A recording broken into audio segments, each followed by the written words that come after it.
Hello and welcome to our latest episode of Thrive, your source for all things mental health and well-being. And today we have a great episode and we have an amazing guest who is a senior dietitian here at Converge and 360 Me, who's our partners in terms of the nutrition product that we offer. And yeah, can't wait to get into some questions here with Marcela Velasquez. Thank you so much for jumping on. Oh, no, thanks, Curtis, for the invitation. I really appreciate it. No problem. Awesome. And can you tell our listeners a little bit about yourself? Well, I'm a senior dietitian from 360 Nutrition. I've been working for the company in the last 6 years. I've been in Australia for 10, and I started all my background in dietetics 15 ago. So wow. I did my bachelor's degree back in Colombia, then I did my master's degree here in Australia, and since I've been working mainly in the sports nutrition and weight management field, but I do, of course, see a lot of different patients apart from those specific topics, But yeah, so that's me in a little nutshell. Perfect. Brilliant. So let's jump straight into the questions because I know our listeners are probably dying to hear. So many people understand that food affects physical health, but how deep is the connection between what we eat and our mental well-being? Well, look, the connection is huge. I guess it's all about that gut-brain axis that I bet we're going to talk about that more within the conversation. But what we eat definitely modulates neurotransmitter production. It modulates inflammation. It can also affect the structure of the brain. It can also impact the biodiversity of the gut bacteria. So, and all these things obviously will have an effect on mental health and well-being. So the connection is massive. It also has been shown that Western style diets have a huge impact on or a high risk on ADHD and depression because of the content of ultra processed foods that are hugely a huge in content of saturated fat and processed sugars and salt. But also we well know that the Mediterranean diet is well known for decreasing inflammation and promoting good mental health. So the connection is definitely there. It's massive, and what we eat can definitely impact the mental health. Yeah. I think in one of our previous episodes where we talked a little bit about nutrition, it was one of our guests, Lindy Cook, who, she sort of pointedly put it, I think she was saying that the gut is the brain of the body or something like that. And if you treat it nicely, you get good well-being outcomes. Yeah, literally, like what they tending to say now is that we have two brains, the real, what we know brain, but that one there is a huge brain as well that, as I said, they're interconnected to each other. And this one here manages a lot of the mood and the health, but not only the mental health, but physical health. So yeah, it's massive. The connection is massive. Yeah, definitely. So can nutrient deficiencies mimic or worsen mental health conditions like anxiety or depression? And how can someone recognize that food might be playing a role? So if they're eating like a bad diet or, might be having ultra processed foods or maybe McDonald's a bit too often or something like that, how can they sort of see the signs or the symptoms, I guess?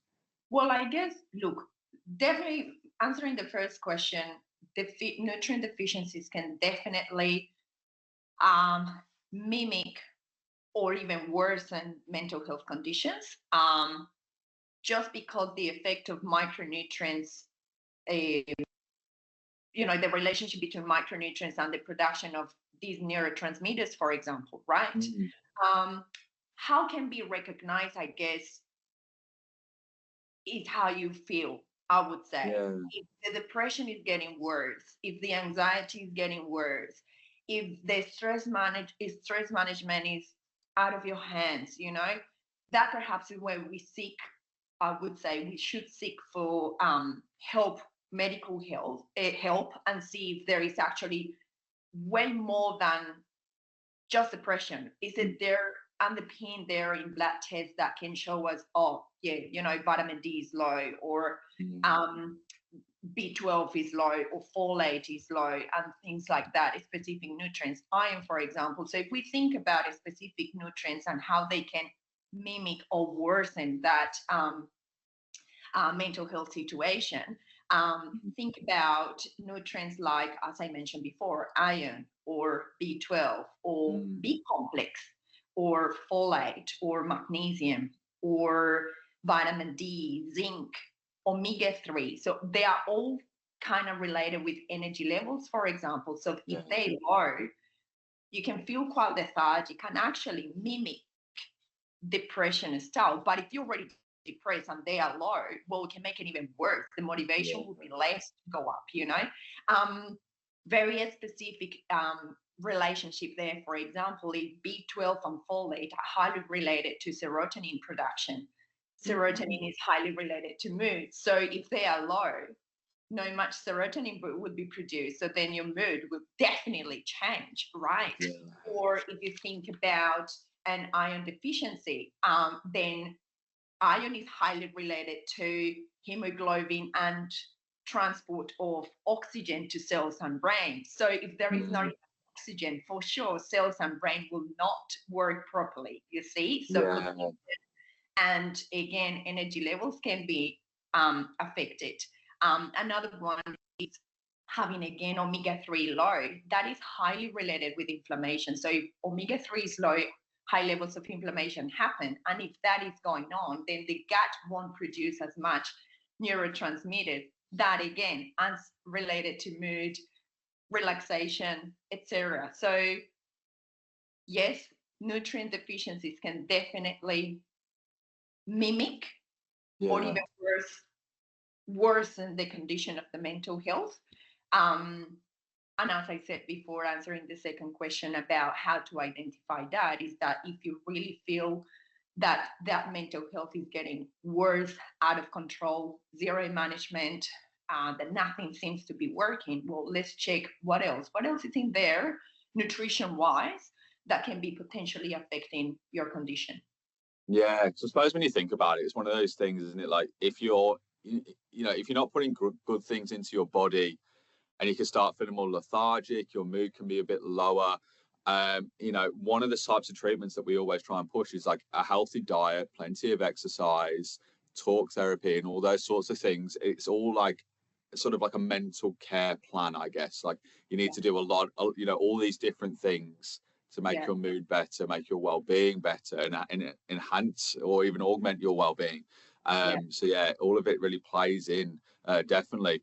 But the term food. Sorry, I was just. It just came to me. That when we are on that, let's say, depression or stress moment or anxious moment, we tend to go for those foods that we think are making us feel better.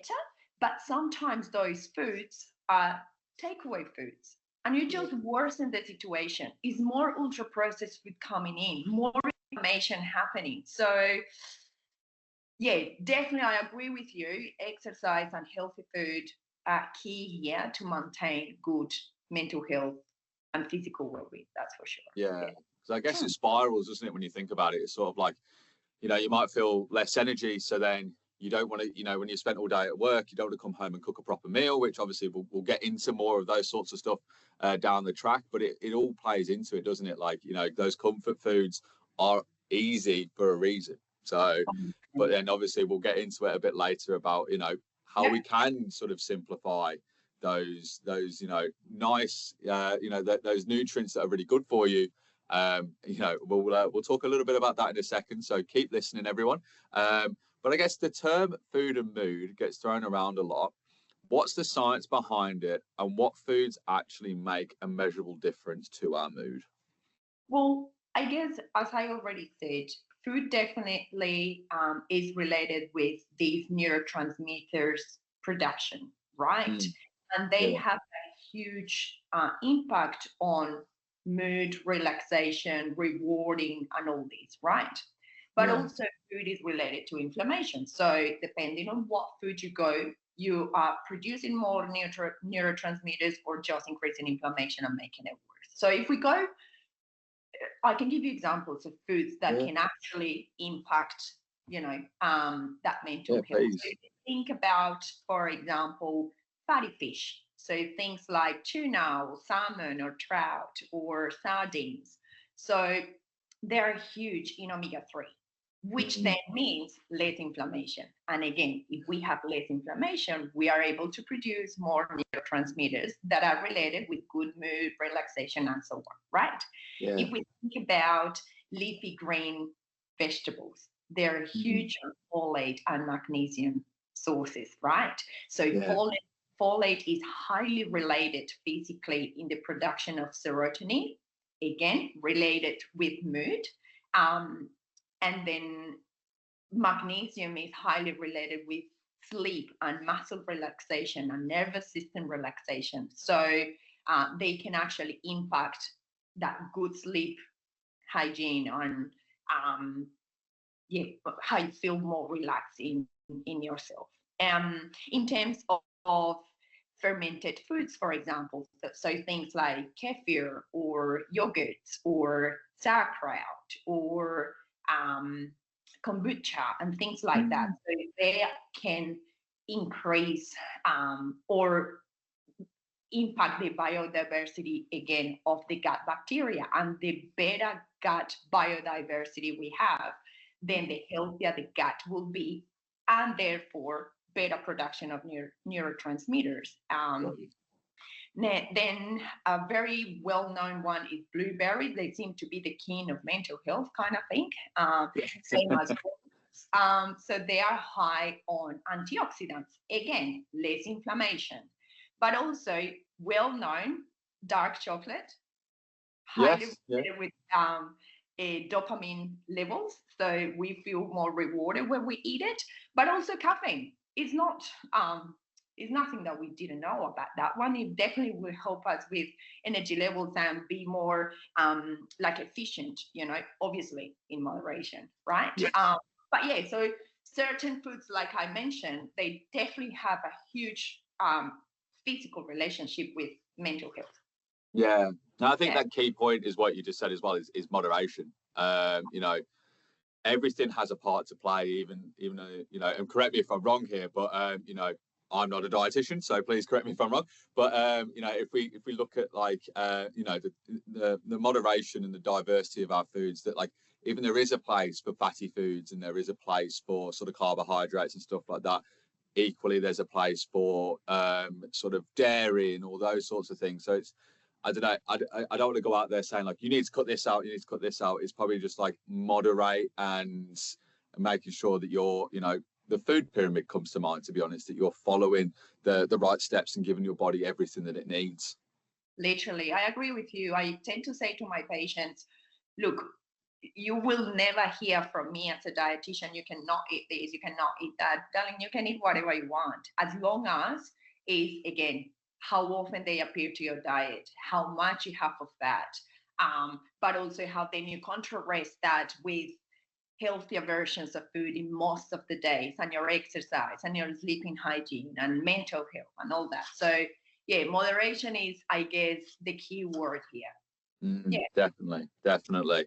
And in moments of high stress, people can often reach for comfort food. So we sort of alluded to this a little bit earlier. So obviously going for those takeaways over actually cooking a meal, possibly going like, I could grab an apple, or I could grab, a nice chocolate bar that's full of sugar and all that sort of stuff. So I guess, so with comfort foods being so easy to reach and they're quite ubiquitous, is this purely emotional, or does our brain chemically push us towards these certain foods when we're in those high stress moments or those high anxiety moments? Well, look, yes, of course, it's an emotion, but definitely physically there is a push for the brain to have those foods. So when we are in these moments of stress, there is a high production of cortisol, and cortisol will make your appetite higher. So there is a potential for having more cravings.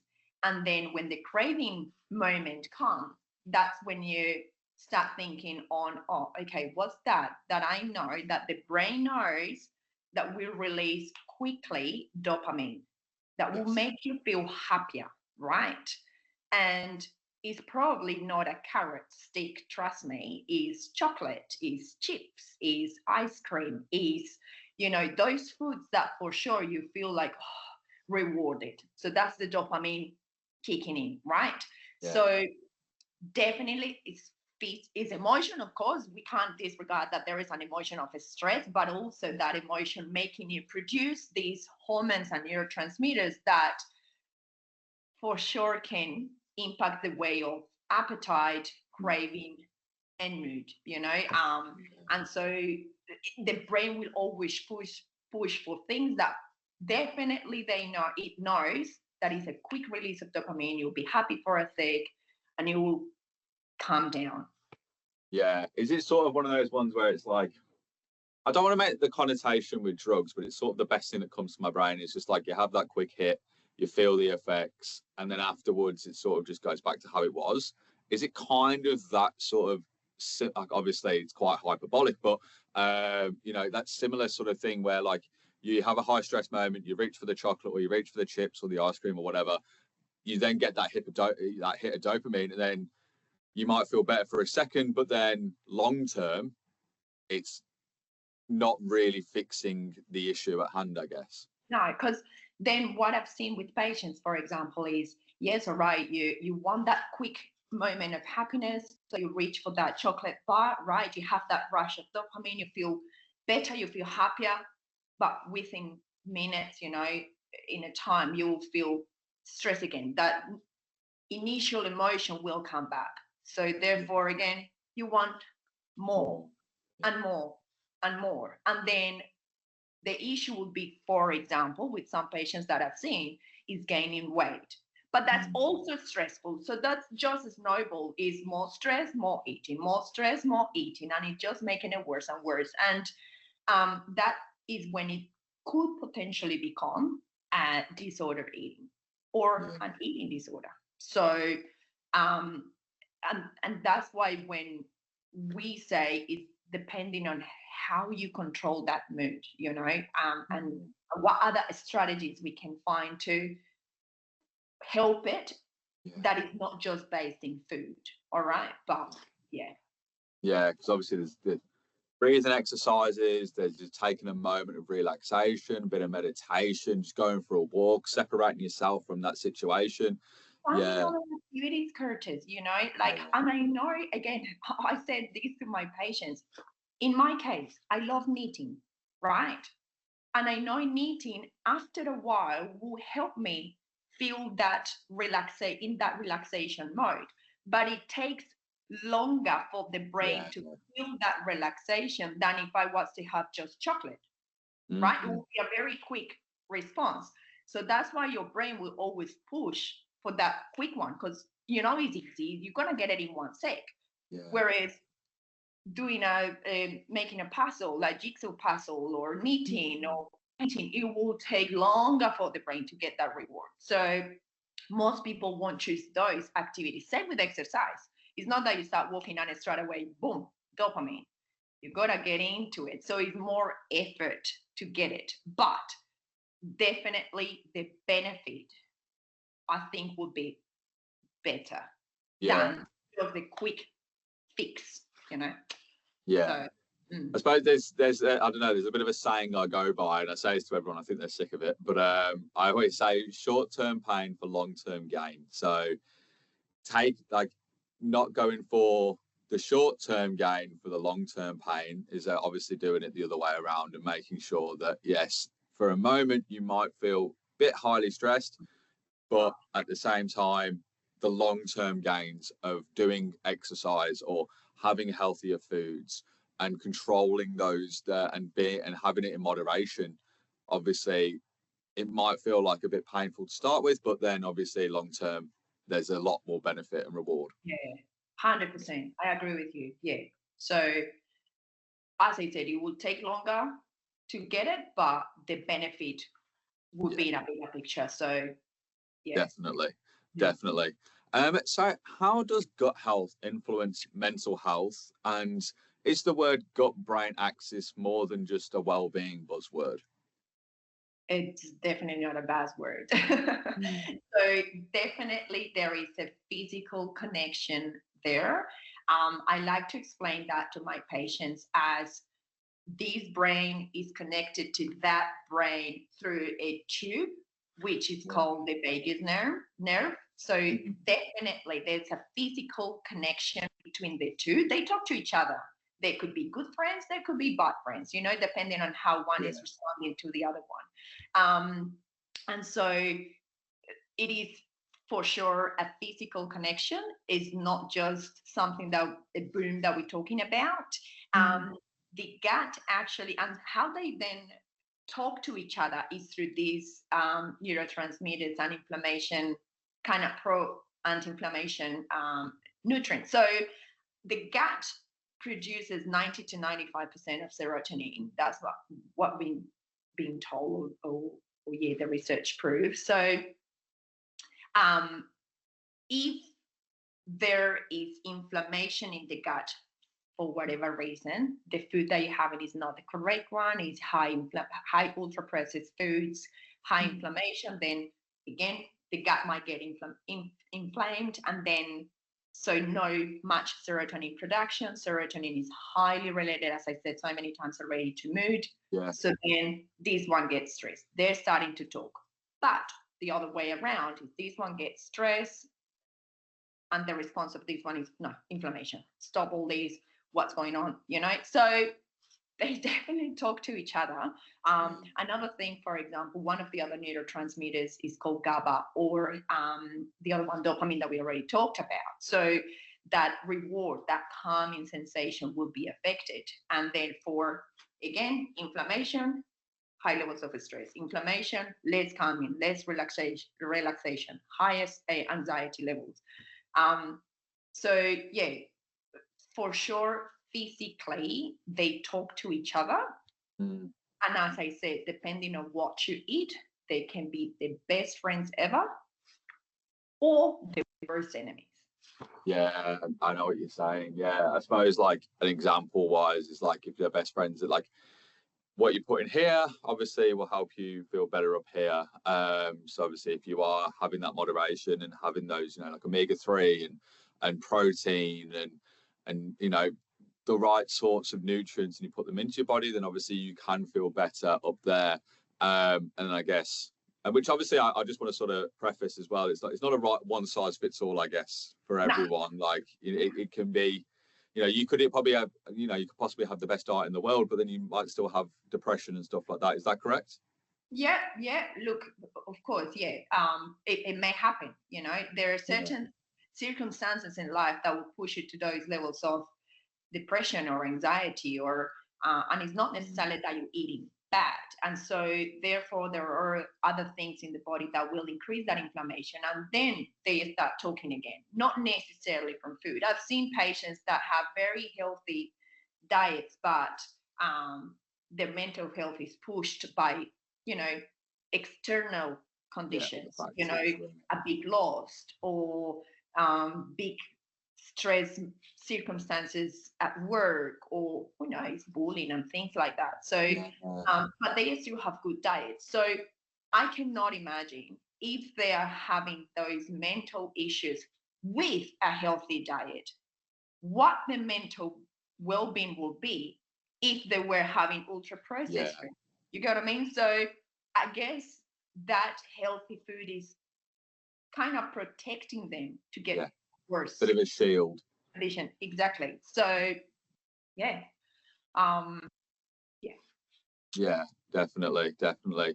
And I kind of want to get into sort of the realm of social media. It's one of them ones, we all love to scroll through TikTok or Reels or whatever. And I don't know what it is, but like my For You page is always full of different trends that I always question whether or not it's misinformation. I'm like, they're telling me that like this job is good, or this financial hack is great, but I feel like there's a big trend in terms of diets, and a lot of people who are not qualified to provide advice give advice, and a lot of people take that on. I'm just sort of wondering, with this, like, with the amount of diet trends there are in social media, it doesn't have to be that sort of overt, I guess. It's like, a good example I have is that, like, my partner watches this YouTuber, and she talks a lot about food, and it's subtle, but she's giving advice, but it's sort of packaged in a vlog, and it kind of makes sense, but like it comes across as advice. So what I'm sort of asking is how can people protect their mental health from unrealistic food rules? So, such as someone saying, like, you have to eat like this to have my life, or this is how I eat, and then you start to get unrealistic, maybe body image sort of thoughts and things like that, or unrealistic standards of what is perfect and perfection and stuff like that. And wellness perfectionism. So that whole term of like, I have this perfect life. Look how great my life is on social media. This is what I eat. This is my nutritional intake. And then it can kind of become unrealistic and possibly dangerous for people. Look, I guess let's start by saying that everyone eats every single day of their lives, right? So we all have some knowledge on food, right? So we all think that we have the rights of talking about food because we all do it, right? We all buy food, we all choose what to eat, how to cook it.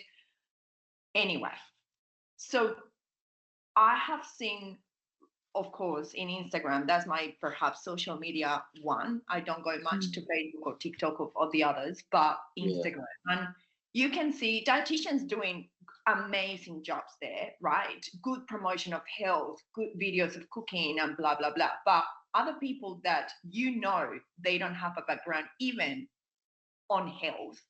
Yeah.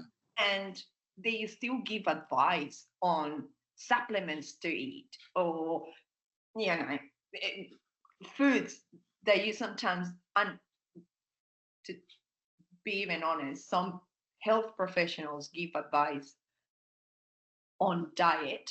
And I say health professionals, not necessarily dietitians, but doctors giving diet advice.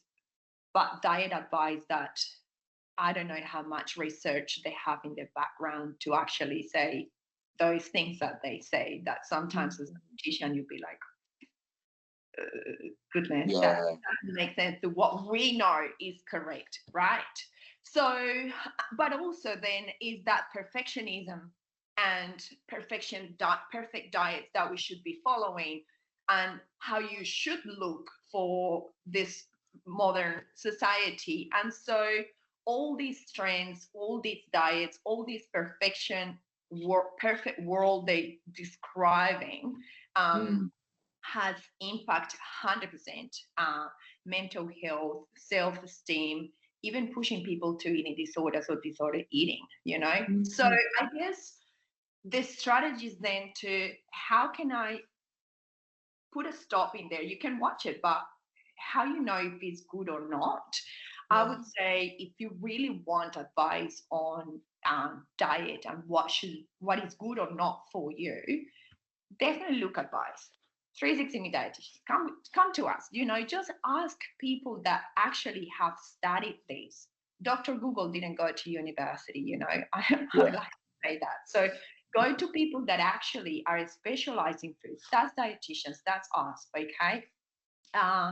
Let's make sure that what we look for is actually evidence-based, just not what the trend is. So there was a massive trend, for example, of coconut products. Coconut is the best fat, butter, no margarine, full cream, no light milk, things like that. And your dietitian actually question, is it really, but what we've learned and what we have studied and what research shows is different. So always I guess the advice is look for the professional health. For dietitians like us. always look on websites that are actually designed by dietitians. Go to 360 Minute Nutrition website as an example. Mm-hmm. We have blogs there, we have recipes there, we have evidence-based information, all right? But also, I would perhaps encourage flexibility, freedom of dieting, and self-compassion. Just do not feel that you need to fit on that square that they're paying for you. There is no perfect diet. Not even the dietitians have perfect diets. You know, we are humans at the end of the day, and we are all different. Don't compare yourself with somebody else.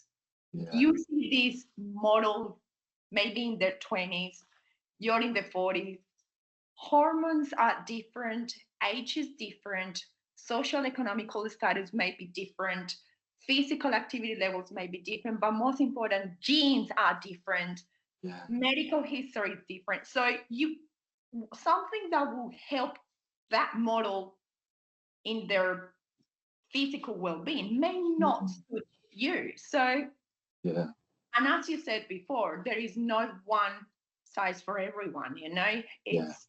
It has to be individualized, and for us to be able to understand diet for you as an individual, that's where dietitians come in place. There is no artificial intelligence that will fit that, you know. It's you with your genes, with your history, what can you eat for that? And only dietitians will give you that advice.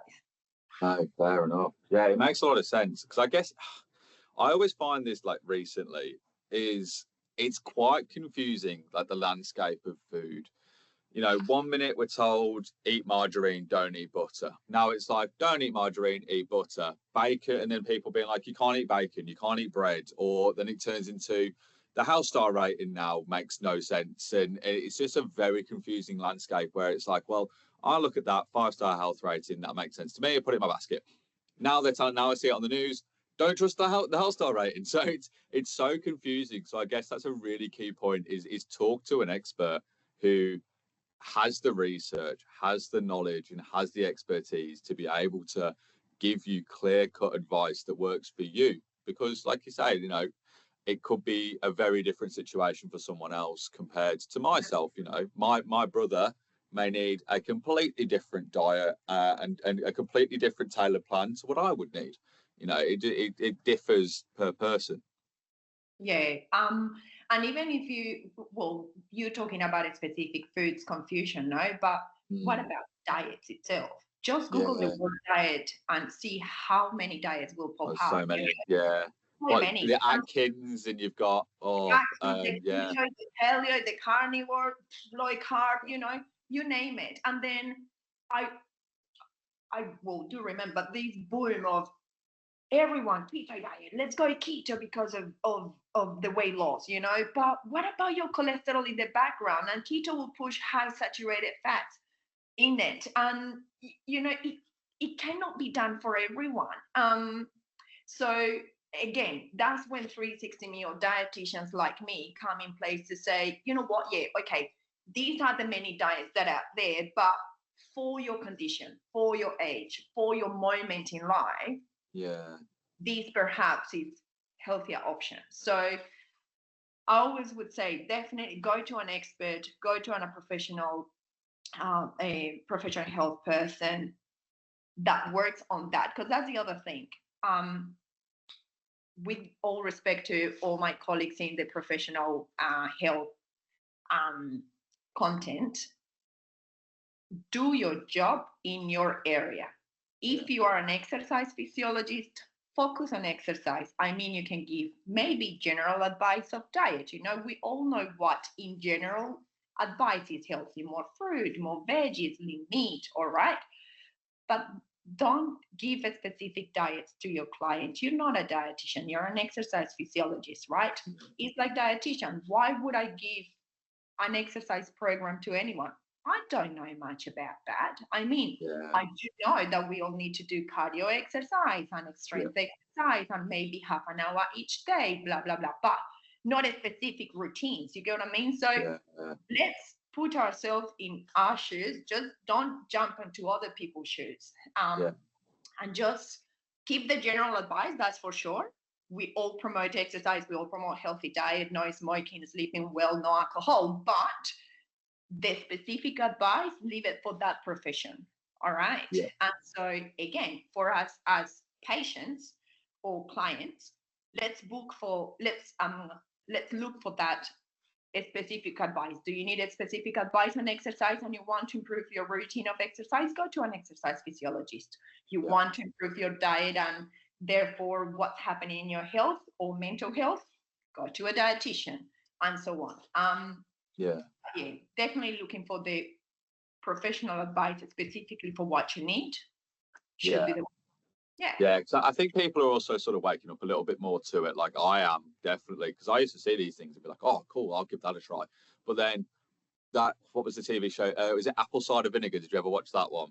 I think I started watching it, Mel Gibson, and it's sort of like promoting healthy diet over medicinal treatments and things like that, where it kind of blurred the lines of, well, it didn't kind of, it definitely blurred the lines of right and wrong when it comes to nutritional advice on social media. So I think people are waking up to it and definitely seeing the effects of these things.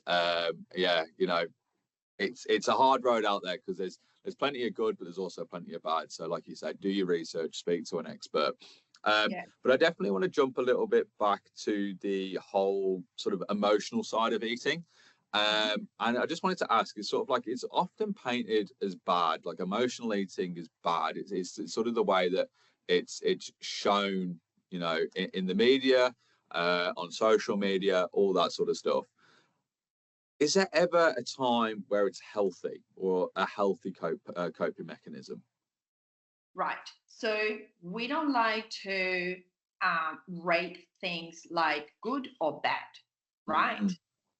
There is a middle range there, and it's moderation. We said it at the beginning. Yes. Moderation is the key, right? How you cope with your mental health, we all need to cope in somehow, right? And we all look for that strategy that we know will make us happier in a certain moment, right?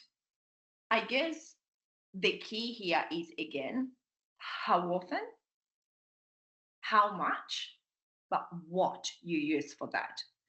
So I guess if we think about emotional eating as a coping mechanism, can we perhaps then go or think about a healthier opportunity to produce that neurotransmitters that you're going to be feeling happier on them? So perhaps instead of going for a Mars bar, we go for a 70% dark chocolate, or instead of going for a pure gelato or ice cream, we go for frozen yogurt with some berries,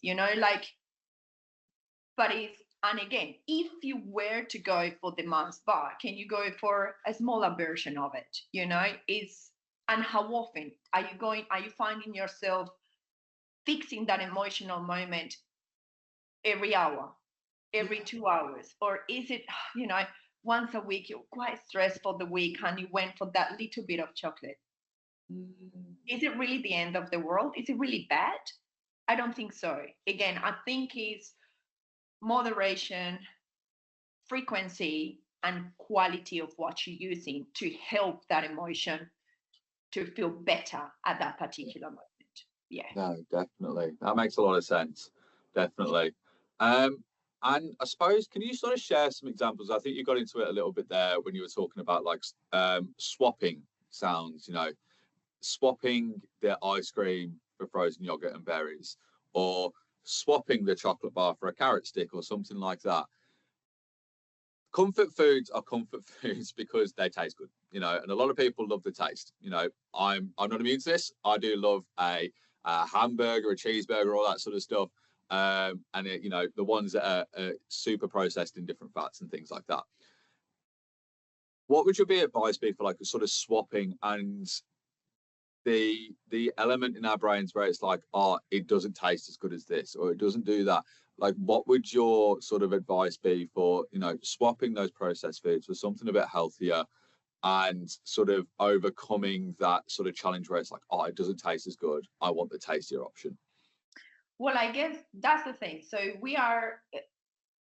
when you when you eat sugar, for example, sugar is, because of the dopamine release with it, it can be addictive, right? Yeah.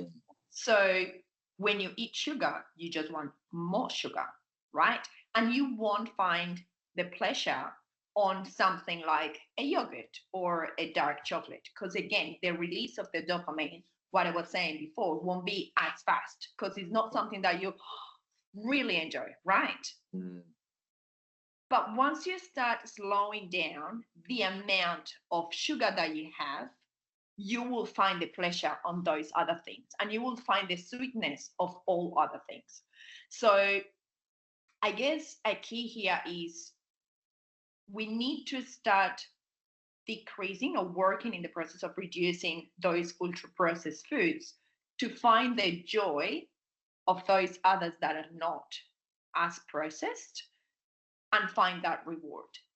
And as I said, as a dietitian, I cannot say that I have a perfect diet. And I do love chocolate, for example, but again, it's the moderation, what type of chocolate, and find the sweetness in that dark chocolate, for example. Okay. So we need to, I feel like we sometimes, for those people who tend to have a huge amount of sugars, for example, or snacks and ultra processed foods, is a matter of decreasing the content of it first to be able to find the joy and the pleasure of those other foods later on. Yeah, brilliant. Brilliant. No, that makes a lot of sense, definitely. And I guess, can you sort of share some examples from your work where small changes have led to big shifts? So big changes in mental well-being, or better, more energy, feeling more motivated, being able to be more resilient, those sorts of things. Yeah, well, look, I remember this lady who had ADHD, but also high levels of anxiety, right? And Mm. therefore, because of her ADHD, she was having issues at work with efficiency because she couldn't focus properly or answer questions accurately and things like that, right? But she also needed to lose a bit of weight. So I remember when I first assessed her diet, her content of carbohydrates and processed foods was very, very high, and the content of natural products, so veggies and fruit, and it was not as good, right? Yeah. So we're starting by decreasing carbohydrate load to allow it for some weight loss, but also we started decreasing the processed food and maybe cooking more at home and having less of those ultra processed snacks and more natural snacks and things like that. So I do remember that second review, she actually showed a whole different response. Wow. So she comes to me and says, I didn't have any issue in the last 2 weeks with anyone at work. They did not complain anything about me. It seems like I've been working as to the standards they want.